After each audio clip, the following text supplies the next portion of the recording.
जो पंप है वो क्या करता है, ऑब्वियसली एनर्जी रिक्वायर्ड है इसको।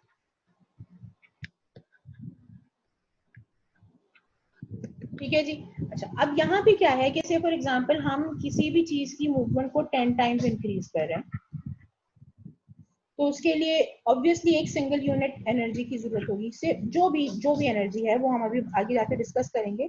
सिंगल यूनिट एनर्जी की जरूरत होगी, what ever that single unit is. तो वो क्या करेगा कि किसी भी सब्सटेंस को उस टाइम के अंदर, होता ये है कि बेसिकली आपने देखा भी होगा कि हम एंजाइम्स वगैरह की या जो कैटलिस्ट होता है उसकी जरूरत क्यों पड़ रही होती है, क्योंकि आप किसी भी केमिकल रिएक्शन की जो स्पीड है उसको तेज करने के लिए यूजुअली आप क्या कर रहे होते हैं, या तो टेम्परेचर बढ़ा रहे होते हैं, ठीक है जी, या फिर उसकी जो है वो स्पीड को तेज करने के लिए कैटलिस्ट डाल रहे होते हैं, ठीक है। और कुछ नहीं तो फिर आप जो है वो कुछ ऐसी चीज डालते हैं जिसकी वजह से उस केमिकल रिएक्शन को एनर्जी मिलती है और वो केमिकल रिएक्शन स्पीड अप हो जाता है। ह्यूमन बॉडी के अंदर टेम्परेचर जो है मतलब राइज करना किसी सूरत पॉसिबल नहीं है। टेम्परेचर को जो नॉर्मल बॉडी टेम्परेचर है उसके कांस्टेंट के ऊपर मेंटेन करना जरूरी है। उसके बगैर जो है आपकी जो बॉडी की जो एक्टिविटीज है वो नॉर्मली फंक्शन परफॉर्म नहीं कर सकेंगी। वरना क्योंकि पता चला आपने एक रिएक्शन के लिए टेम्परेचर बढ़ाया, वो आपके टेम्परेचर कंट्रोल से बाहर हो गया, पेशेंट को बुखार हो गया, उसके बाकी के जो है 100 फंक्शन जो है वो शट डाउन हो गए, ठीक है जी। तो उस चीज से बचाने के लिए आप टेम्परेचर तो रेस कर ही नहीं सकते, ये तो कहानी ही आउट ऑफ क्वेश्चन है, ठीक है। एंजाइम्स की एक मखसूस क्वांटिटी है, उस एंजाइम्स की मखसूस क्वांटिटी से ज्यादा एंजाइम्स होंगे, जो एक्टिविटी है वो बढ़ जाएगी और उसके अलावा एनर्जी रिक्वायरमेंट बढ़ जाएगी, क्योंकि ऑब्वियसली एंजाइम्स को कोफैक्टर्स चाहिए, को एंजाइम्स चाहिए, एनर्जी चाहिए, ऑब्वियसली बात है। तो उसकी वजह से जो पूरी जो बॉडी का जो बेसिक जो रिक्वायरमेंट है वो इंक्रीज हो जाएगी। अगेन ये भी बॉडी के लिए मतलब नेचुरली पॉसिबल नहीं है। तो आपके पास सिर्फ और सिर्फ क्या चीज रह जाती है कि किसी भी एक चीज को एक्टिवेट करने के लिए, उसकी स्पीड को बढ़ाने के लिए, उसको 10 टाइम्स राइज करने के लिए आप एनर्जी प्रोड्यूस करें। अच्छा, अब से फॉर एग्जांपल एक मॉलिक्यूल की जगह आप 10 मॉलिक्यूल्स की एक्टिविटी करवाना चाह रहे हैं, तो उसके लिए आपको सिंगल यूनिट एनर्जी की जरूरत है। अगर इसी मैकेनिज्म को आप 100 टाइम्स स्पीड अप करना चाहें तो उसके लिए जो एनर्जी रिक्वायरमेंट है वो ट्वाइस हो जाएगी। जो भी आपका सिंगल यूनिट है उसकी ट्वाइस जो है वो रिक्वायरमेंट हो जाएगी आपकी एनर्जी की, टू इंक्रीज इट 100 टाइम्स, ठीक है जी। फिर अगर आप उसको 1000 टाइम्स इंक्रीज करना चाह रहे हैं तो थ्राइस के ऊपर चला जाएगा। यानी आपकी जो रिक्वायरमेंट है वो लॉग तरीके से लॉग डोजेस में जैसे बढ़ती चली जाएगी, ठीक है। थ्राइस या 3 टाइम्स कर देते हैं इसको, एनर्जी रिक्वायरमेंट होती है। एग्जाम्पल के तौर पे हम ये बोल रहे हैं, एक वो है आपके पास फॉर्मूला है एनर्जी, जो कि कैलोरीज पर ऑस्मोल के हिसाब से आप लेते हैं। इसका यूनिट क्या है, कैलोरीज पर osmoles. Energy required to obviously to catalyze और to make a chemical reaction happens, ठीक है। तो वो जो एनर्जी रिक्वायर्ड है वो कैलोरीज पर ऑस्मोल के हिसाब से कैलकुलेट की जाती है। उसका फॉर्मूला है 1400 log C1 C2, ठीक है जी। अच्छा, अब ये क्या है, जो 1400 है इसमें सबसे इंपॉर्टेंट चीज यही है, 1400 जो है वो क्या है, कैलोरीज रिक्वायर्ड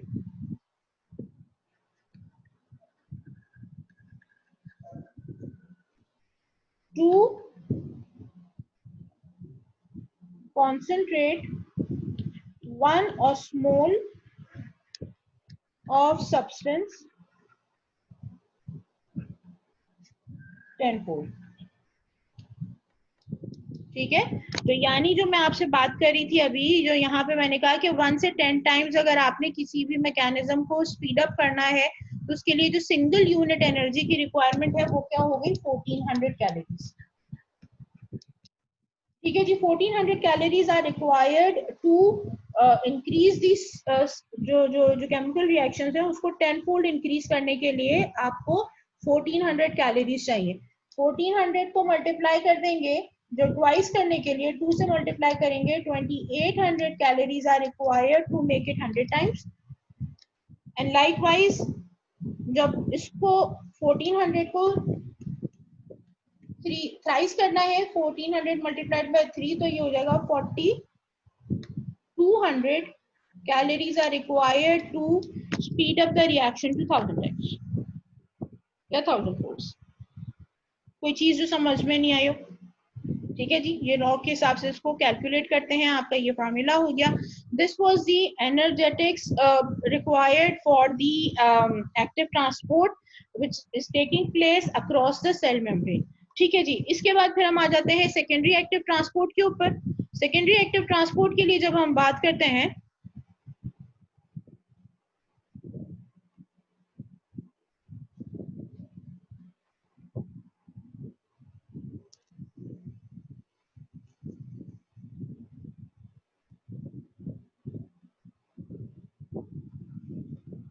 अच्छा जी, यहाँ पे सेकेंडरी एक्टिव ट्रांसपोर्ट की बात हो रही है. The transport of 2 or more solutes coupled is known as secondary active transport. अच्छा, यहाँ पे याद रखने वाली बात है कि सेकेंडरी एक्टिव ट्रांसपोर्ट में डायरेक्ट एनर्जी, जो मेटाबॉलिक एनर्जी है, वो इस्तेमाल नहीं हो रही होती है. ठीक है जी. बल्कि वो एनर्जी जो प्राइमरी एक्टिव ट्रांसपोर्ट में इस्तेमाल हुई होती है, उसी को यूज करते हुए, उसी का इस्तेमाल करते हुए सेकेंडरी एक्टिव ट्रांसपोर्ट हो रही होती है. One of the solute is transported downhill, यानी जी from the higher concentration to the lower concentration, जबकि जो दूसरा जो मॉलिक्यूल है वो उसके साथ मूव कर रहा होता है. ठीक है जी. तो वो कपल ट्रांसपोर्ट होती है. अगर तो सेम डायरेक्शन में होगी तो को ट्रांसपोर्ट कहलाएगी, यानी सिम्पोर्ट कहलाएगा. और अगर ऑपोजिट डायरेक्शन में हो रही है तो क्या कहलाएगा, काउंटर ट्रांसपोर्ट या एंटीपोर्ट कहलाएगा. ठीक है जी. Metabolic energy is not provided directly but indirectly from sodium gradient that is maintain across the cell membrane by sodium potassium ATPase pump. If the solute move in the same direction तो symport कहलाएगा, जैसे मैंने बताया, या को transport कहलाएगा. अगर movement opposite direction में हो रही है, सोडियम पोटेशियम और क्लोराइड का जो को ट्रांसपोर्ट होता है, उसमें अगर ऑपोजिट डायरेक्शन में हो रही है तो उसको काउंटर ट्रांसपोर्ट कहते हैं. यहाँ पे आप ये देख सकते हैं, ल्यूमन से सोडियम जा रहा है, साथ में ग्लूकोज जा रहा है, सोडियम बाहर, पोटेशियम अंदर. ये प्राइमरी एक्टिव ट्रांसपोर्ट से सोडियम की मेंटेनेंस हो रही है. अच्छा जी, यहाँ पे आपको काउंटर अच्छा, इसके हवाले से एक आपको मैं थोड़ी सी वीडियो भी दिखाना चाह रही हूँ. इसको देखेंगे तो आपका कॉन्सेप्ट जरा बेहतर तरीके से क्लियर भी हो जाएगा. सेम वेबसाइट है इनकी, जिससे आपको मैंने प्राइमरी एक्टिव ट्रांसपोर्ट दिखाई थी, इन्हीं की मीना मिसा की जो है ये भी वीडियो है. ठीक है. अच्छा, अब ये जो है आपकी सेकेंडरी एक्टिव ट्रांसपोर्ट के हवाले से बात हो रही है. अच्छा, यहाँ पे देखें, ये मूवमेंट ऑफ ग्लूकोज दिखा रहे हैं, फिर मतलब को ट्रांसपोर्ट दिखा रहे हैं अलोंग विद सोडियम. अच्छा, ये आपके देख सकते हैं कि यहाँ पे ये ग्लूकोज का चैनल है, ग्लूकोज के चैनल के साथ ही यहाँ पे सोडियम पोटेशियम ATPase पंप मौजूद है. ठीक है जी. अब हो क्या रहा है, देखिए, ग्लूकोज की मूवमेंट हो रही है, ग्लूकोज की. अच्छा, अगेन कॉन्सेंट्रेशन ग्रेडियंट देख सकते हैं कि ग्लूकोज की जो कॉन्सेंट्रेशन है in the inside of the cell is higher as compare to the outside of the cell, यानी against the concentration gradient movement हो रही है ग्लूकोज की from outside to the inside of the cell. ठीक है जी. Movement इस तरह से स्टार्ट हो रही है. अब ये ग्लूकोज मॉलिक्यूल के लिए चैनल है.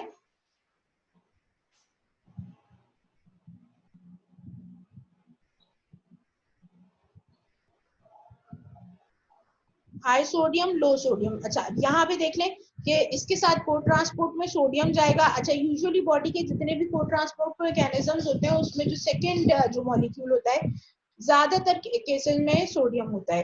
ठीक है जी. और सोडियम देखें बाहर से अंदर आ रहा है, को ट्रांसपोर्ट सेम डायरेक्शन में मूव कर रहा है. Glucose from lower concentration to higher concentration move कर रहा है, लेकिन सोडियम मूव कर रहा है from higher concentration to the lower concentration. तो इसका मतलब क्या हुआ कि ये जो है वो फैसिलिटेटेड टाइप की डिफ्यूजन है. इसको एनर्जी की रिक्वायरमेंट नहीं है, एनर्जी की रिक्वायरमेंट सिर्फ किसको है, ग्लूकोज को.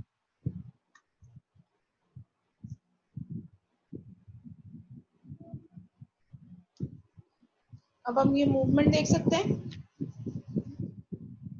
ग्लूकोज की मूवमेंट हो रही है along with one molecule of sodium with it. ठीक है जी. ग्लूकोज अंदर आ गया, ये सोडियम भी सेल के अंदर आ गया. अब ये जो सोडियम है, अच्छा, ऐसी ही जितनी भी मूवमेंट होगी ये सिम्पोर्ट कहला रहा है. अच्छा, जितनी भी movement across the cell membrane होगी, उसके नतीजे में सोडियम की मूवमेंट होगी to the inside of the cell. जाहिर सी बात है कि ये काफी जो है वो क्या कर सकते हैं, सोडियम का जो है वो lock inside the cell membrane बढ़ सकता है। उसको खत्म करने का जो तरीका है वो क्या है कि जो सोडियम है वो बाहर निकलेगा सोडियम पोटेशियम एटीपीएस फॉर्म से। ये जो है ये प्राइमरी एक्टिव ट्रांसपोर्ट के थ्रू जो है वो सोडियम फिर से बाहर चला जाएगा और ये जो ग्रेडियंट है ये मेंटेन रहेगा।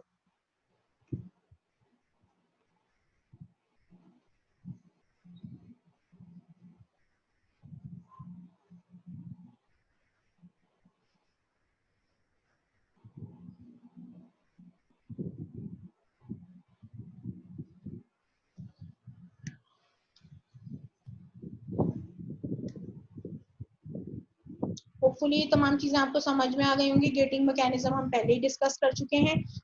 होपफुली ये तमाम चीजें आपको समझ में आ गई होंगी। कोई भी चीज अगर समझ में ना आई हो तो आप मुझे जो है वो ग्रुप पे मैसेज कर दीजिएगा, तो मैं इंशाल्लाह आपको तमाम चीजें दोबारा से समझा सकूंगी। Thank you so much for your time and अल्लाह हाफिज।